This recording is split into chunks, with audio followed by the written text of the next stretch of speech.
അശ്വിനും മകൻ ഓമിക്കും ഒപ്പമുള്ള മനോഹരമായ ഒരു ഫോട്ടോഷൂട്ട് പങ്കുവച്ച് എത്തിയിരിക്കുകയാണ് ദിയ കൃഷ്ണ. ഓമിയും അശ്വിനും ഓസിയെ നോക്കുന്ന ഒരു സെൽഫി ചിത്രമാണ് പങ്കുവച്ചിരിക്കുന്നത്. 4 കണ്ണും എന്നിലേക്ക് എന്ന് ക്യാപ്ഷനോടെ പങ്കുവച്ച ഫോട്ടോ ഇതിനോടകം ആരാധകർ ഏറ്റെടുത്തു കഴിഞ്ഞു. ഒരു യാത്രക്കിടയിൽ എടുത്ത ചിത്രമാണെന്നതും പോസ്റ്റിൽ വ്യക്തമാണ്.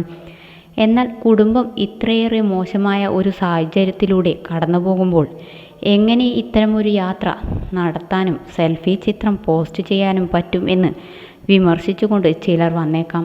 കാരണം ദിയയുടെ അപ്പൂപ്പൻ സിന്ധു കൃഷ്ണയുടെ അച്ഛൻ മരിച്ചിട്ട് ദിവസങ്ങൾ ആവുന്നതേയുള്ളൂ. 2-3 ദിവസത്തിനുള്ളിൽ സിന്ധു കൃഷ്ണ വീഡിയോ പോസ്റ്റ് ചെയ്തത് വലിയ വിവാദമായിരുന്നു.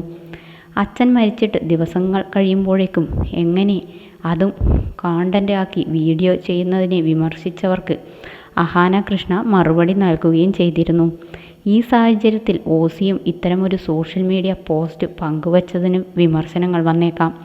എന്നാൽ വിമർശിക്കുന്നവർക്ക് മുൻപ് പോസ്റ്റ് മുഴുവനായും ശ്രദ്ധിക്കുക. ഇത് ഇപ്പോൾ നടത്തിയ യാത്രയുടെ ചിത്രങ്ങളല്ല, പഴയ ഫോട്ടോ ആണെന്നും മുൻപ് മലേഷ്യയിൽ പോയപ്പോൾ എടുത്ത ചിത്രമാണെന്നും ഹാഷ്ടാഗിൽ ഓസി വ്യക്തമാക്കിയിട്ടുണ്ട്. വാർദ്ധക്യ സഹജമായ അസുഖങ്ങളെ തുടർന്നാണ് അപ്പൂപ്പൻ രംഗനാഥൻ മരണപ്പെട്ടത്. മക്കളുമായും കൊച്ചുമക്കളുമായും സ്ഥിരം സോഷ്യൽ മീഡിയയിലൊക്കെ സജീവമായിരുന്ന രംഗനാഥൻ ഏറെ പരിചിതനുമായിരുന്നു. എന്തായാലും ഓസി പങ്കുവച്ച ക്യൂട്ട് ഫോട്ടോ ഇപ്പോൾ ആരാധകർ ഏറ്റെടുത്തിട്ടുണ്ട്. സ്നേഹം അറിയിച്ചുകൊണ്ട് നിരവധി കമൻറ്റുകളാണ് വരുന്നത്.